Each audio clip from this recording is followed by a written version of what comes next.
Hey everyone, today we're going to be talking about the 8 things you need to think about to protect your family in case something happens to you. It's also called estate planning. We're going to talk all about it today. Stay tuned. Welcome to the Passive Income MD podcast, where we talk about creating your ideal life through multiple streams of income. I'm your host, Peter Kim. If you enjoy hearing about this stuff, make sure to hit subscribe so I can bring it to you every week. Now let's get on with the show.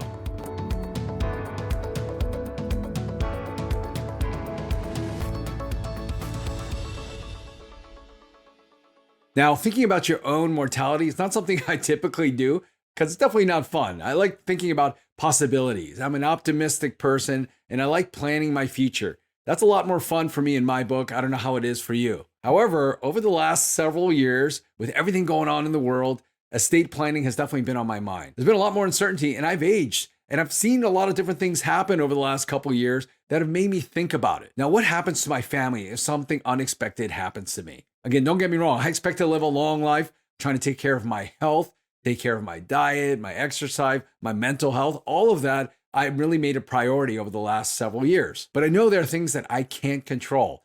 Now, there are things I can control. And that's what we're going to be talking about today. That's called planning for your family's future. That's otherwise known as estate planning. My goal is to get everything in order. So if something does happen to me, my family is protected. I want to be able to sleep easy at night, knowing that if there are things out of my control, they're going to get taken care of. Maybe you've had that consideration as well. So we're going to be talking about 8 things you need to know and at least think about when you consider planning for your family's future. Number 1, a living trust.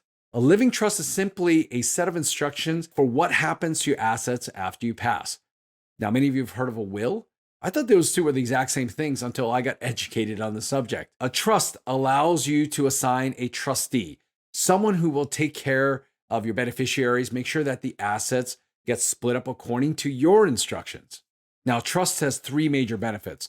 Number 1, it allows you to avoid something called probate court. Now, in probate court, if you didn't have a good set of instructions for how your assets were going to be distributed amongst your beneficiaries in the form of a living trust, then it will go to court, which can be quite expensive, can be timely, can be tough for the rest of your family to go through. Now, just having a will, unfortunately, still means that oftentimes your family has to go to something called probate court to figure out how all the assets can be split up and distributed, even with a set of instructions. You go look at your state laws for that, but having a living trust will help you avoid this costly and timely procedure. Number 2, if you have a living trust, your assets can be passed along in private. Now, with just a will, oftentimes it still goes to court and a lot of those assets are transferred in a public manner. If you want to maintain anonymity, some privacy when it comes to your assets, definitely having a living trust is the way to go. Third, a trust can take effect or go into place or go into action in times when it's not even just a death. For example, if you're medically incapacitated, oftentimes maybe a court will assign somebody, but with a living trust, you can have somebody assigned up front, and that person can take over what happens to your assets in the case that something happens to you. Ultimately, a will can be important to have too, so it's important for you to seek counsel of a trusted estate lawyer who can help you make your decisions depending on where you live, the type of assets you have, and as well as your beneficiaries. I personally set up that living trust so that everything is outlined. If something were to happen to me, I know exactly how that's going to be distributed and who's going to be in charge of that if something happens to me. I can rest easy in that scenario. Number 2, you want to have an advance directive and a medical power of attorney. Now, as physicians, we know this area all too well. I'm sure many of you, whether in your training or even in your work, have had to deal with something called power of attorney. It's simply a form that you fill out. So if something happens, you have these directives, and you guys all know this. To have those directives, something happens to you, how these decisions will be made and who will make those decisions. Number 3, organizing your documents. Now, I'm not the most organized guy, but do you know where all of your documents are? Things like deeds or important letters, important documents, birth certificates, all of these things. If something were to happen to you, people needed access to this, where could people find all of these documents? Now, mine were all scattered. They were all over the place, different file cabinets. Some were scanned in, some were in digital form in different folders. So I started creating like a digital vault that has an electronic copy of all of this important information so that this can be placed in a very safe place with password protected, of course, so that my loved ones, if something happened to me, they can have access to that. There are plenty of lists online that will list all of the major documents that you need to look after and have in a vault like this. Sometimes your financial advisor or CPA will take care of some of these documents for you in case something happens. Next, passwords. There are passwords for everything. How do we remember all of these things? But if you can't remember, how are your loved ones going to remember if something happens to you? Whether it's bank account, confidential information, getting into some of these online storage vaults for your documents, even getting into your computer, all of these things, are they going to have to break into this stuff, become professional hackers to try to get access to all of this? Don't wait on this until it's too late. Now, I use a password keeper, something called LastPass. There's something called 1Password. All these things allow you to have a master password to have access to all of your other passwords. Now, I know this can be dangerous for some people. If somebody finds out your master password, they have access to all of your online passwords. Now, there's a formula to it, how many digits, how many symbols that you can make it for something that you can remember that's extremely hard and for you to break. There are apps that can be directly put on your computer and mobile app that can keep it extremely secure so that, again, if something happens to you, your loved ones can go in there and have access to all of your files, all of your passwords, to be able to get into all of the confidential information, especially the financial ones. Otherwise, what you don't want to do is have all your passwords be the same across all of them to make it easy for you to remember. That is another thing. When I use one of these password keepers, I'm able to set these really complex passwords so they auto-fill it for you so that you don't have to remember. So you can make it a little bit more complicated, make it difficult for people to hack into your, especially confidential information. Next, you want to have organization of your investments. If something happens to you, people want to know, what are all your assets? What have you invested in? If you've invested in syndications or angel invested like I have in many companies, in dozens and dozens and dozens of these passive investments, it's hard for someone to know exactly what your investments have been. Your CPA should know year after year. They're doing your tax returns. They're getting those K1s.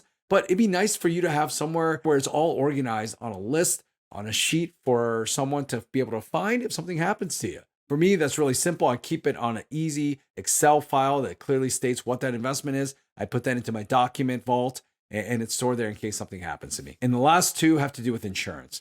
Number one, life insurance. I think that's an easy one. We all know about life insurance. It's not a foreign concept. I'm assuming everyone here has life insurance, but you never know. I bought my first policy. My wife and I first bought our first home.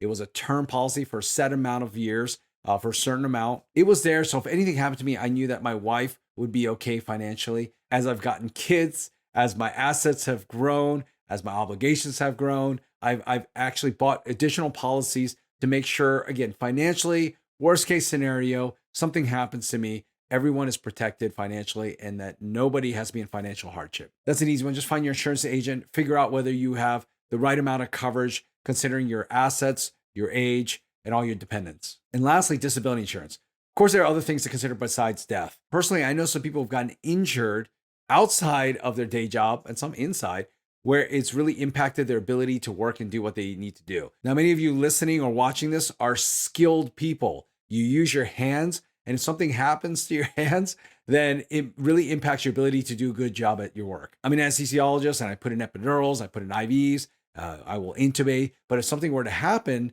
to my hands, I wouldn't be able to do that, and that would limit my ability to be an anesthesiologist. And it's not like you can just go back to med school and become an internist. You have to go through residency and things like that. That's why it's essential for everyone to think about specialty-specific disability insurance. Yes, that's available for you. If you can't perform the narrowly defined duties of your current job, they will actually pay you for that. They will not assume that you can just go back and work in any other profession. We all know that that's not really realistic. Now, that's something I got very early on. I was recommended that because if injuries happen, before you get insurance, oftentimes those things are put as exclusions on your policies, and you definitely don't want that. Now, again, contact your independent disability insurance agent to help you figure out what policy you need, what should be covered, and what makes sense for you. Now, if I want to rest easy at night, this is something that I recommend to every single one of us watching this or listening to this, especially those who are physicians and high net worth individuals. Making a plan for if something happens to you, if you died, is not a pleasant thing. But you know what's not pleasant as well? Losing sleep,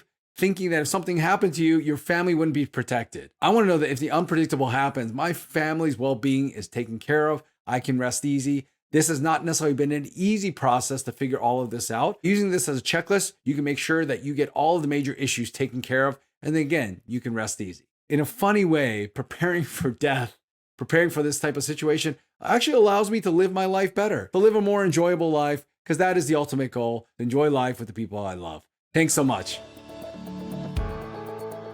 Enjoy the show?